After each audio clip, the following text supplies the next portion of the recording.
कथा आती है कथा के श्रोता। कथा सुनी किसने? कथा के यजमान सबसे पहले कौन बने थे?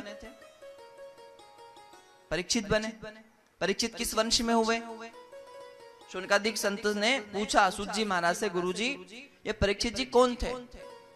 और हमने सुना है जो महाराज जल में डूब के मर जाता है, जिसको नाग डस लेता है, जो स्त्रियों के हाथ से मर जाता है, या मन में अनेकों अनेक इच्छाओं को लेकर जो मर जाता है, उसकी गति नहीं होती, वो जीव अधोगति में जाता है। तो फिर महाराज परीक्षित जी को तो सर्प ने डसा था, उनका कल्याण कैसे हुआ? उनको भगवत धाम की प्राप्ति कैसे हुई? किस वंश में परीक्षित जी हुए? तो बड़ा सुंदर सा भाव है भागवत कथा का। सुखदेव जी भागवत कथा के प्रधान वक्ता है, जिनका क्रम हमने कल श्रवण किया। अब परीक्षित जी का क्रम सुनाया जाता है और कहा जाता है राजा परीक्षित जी कुरुवंश में प्रकट हुए थे, और कुरुवंश के प्रधान राजा हुए दुष्यंत जी महाराज।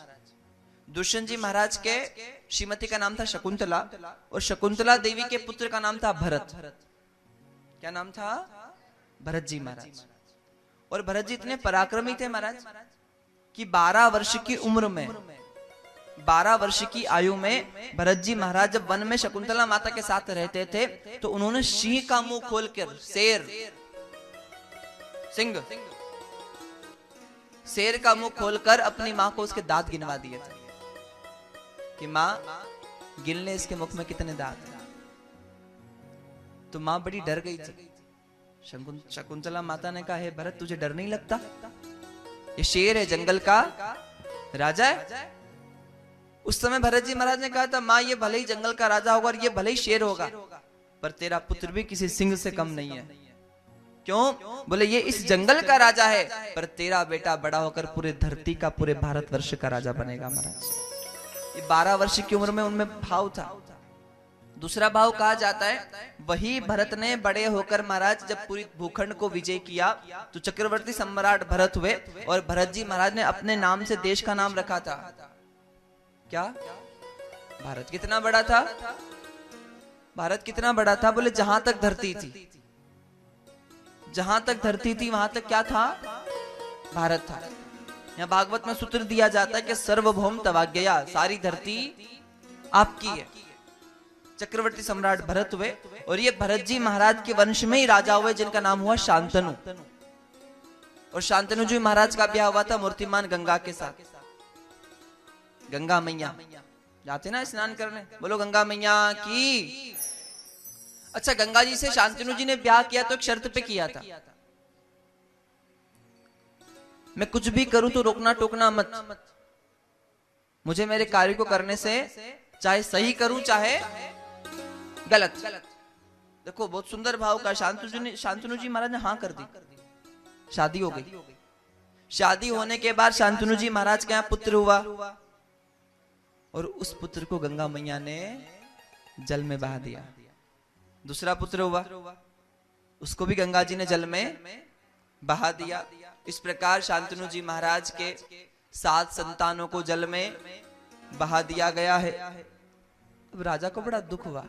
अच्छा, राजा ने कुछ नहीं कहा, क्योंकि वचन कहा था कि अगर आप मैं रोकूंगा तो छोड़कर चली जाएगी। पर राजा की प्रजा कहने लगी कि कैसा राजा है, जो राजा की रानी ही बस में नहीं है, राजा की रानी ही वश में नहीं है महाराज। कैसा राजा है कि राजा के सामने ही उसके 7 बेटे जल में डुबाकर मार दिए। अपनी रानी को ऐसा नहीं कह सकता कि मैं बेटे को डुबाने नहीं दूंगा। और जैसे ही कहा गया महाराज, शांतनु को ये बात लगी कि बुरा हो रहा है।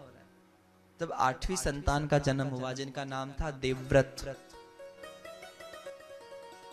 शांतनु जी उनको बहाने, महाराज गंगा मैया बहाने जा रही थी, शांतनु जी ने रोक दिया। कहां जा रही है? मैं बहाने नहीं दूंगा, ये मेरा बेटा। रोक दिया। और जैसे ही रोका, संत कहते गंगा मैया छोड़कर चली गई। वचन था कि नहीं आप रोक दोगे तो मैं छोड़ दूंगी, महाराज छोड़कर चली जाऊंगी। अच्छा, गंगा जी तो कृपा करने वाली माँ है, और माँ ऐसा कर सकती है क्या जो अपने ही बच्चों को जल में डुबा दे? तो संत कहते हैं इसके पीछे एक कारण था। 8 वसु हैं। देवता कितने हैं? 8 वसु। 33 कोटि देवताओं में 8 वसुओं का नाम भी आता है। और 8 वसु एक बार श्री वशिष्ठ ऋषि के आश्रम में भोजन करने पधारे। तो इनको लगा देवताओं को कि महात्मा की कुटिया में क्या मिलेगा भोजन करने को, पत्ते मिलेंगे, फल मिलेंगे, यहाँ कोई राजसी भोजन मिलेगा। इस भाव से चले तो गए, पर वशिष्ठ जी महाराज कामधेनु गाय नंदिनी के पास गए। उनके पास एक गाय थी, जो क्या थी, कामधेनु। उससे कहा कि मेरे यहाँ अतिथि पधार, भोजन का महाराज माँ व्यवस्था हो जाए। तो कामधेनु माँ कृपा करती और 56 भोग आ जाते हैं वहां। उन्होंने सभी देवताओं को, जो 8 वसु पधारे, उनको 56 भोग करवाया। तो देवताओं को आश्चर्य हुआ कि महात्मा के पास 56 भोग कहां से आया।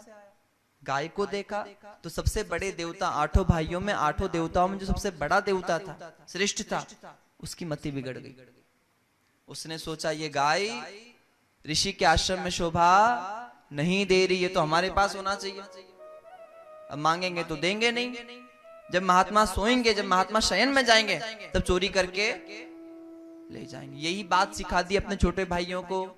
और 8 वसुओं के साथ महाराज जब से जो श्रेष्ठ भाई है आया नंदिनी गाय की चोरी करने, उस समय वशिष्ठ जी ने क्रोध करके शाप दिया, तुम देवता होकर चोरी करते हो, जाओ हम तुम्हें शाप देते हैं, तुम्हें मृत्यु लोक में जाना पड़ेगा और दुख उठाना पड़ेगा जिंदगी भर।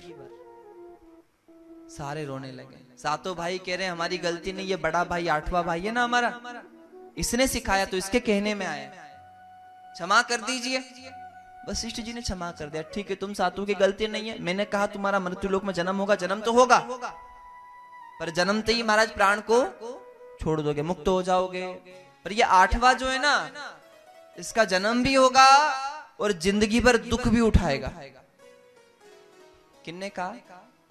वशिष्ठ जी महाराज। ये 8 वसु रोते हुए आ रहे थे, रास्ते में मिल गई गंगा मैया। गंगा मैया ने रोने का कारण पूछा, सारी बात बताई। तब गंगा मैया ने कहा चिंता मत करो, मेरे यहाँ तुम्हारा जन्म होगा और मैं जन्म से ही तुम्हें मुक्त कर दूंगी, निश्चित रहिए। वैसे ही 7 संतान को हमारा जल में बहा दिया। 8वीं बहाने गए, ये देवव्रत था, राजा ने रोक दिया, मैं बहाने नहीं दूंगा, कहिए राधे राधे।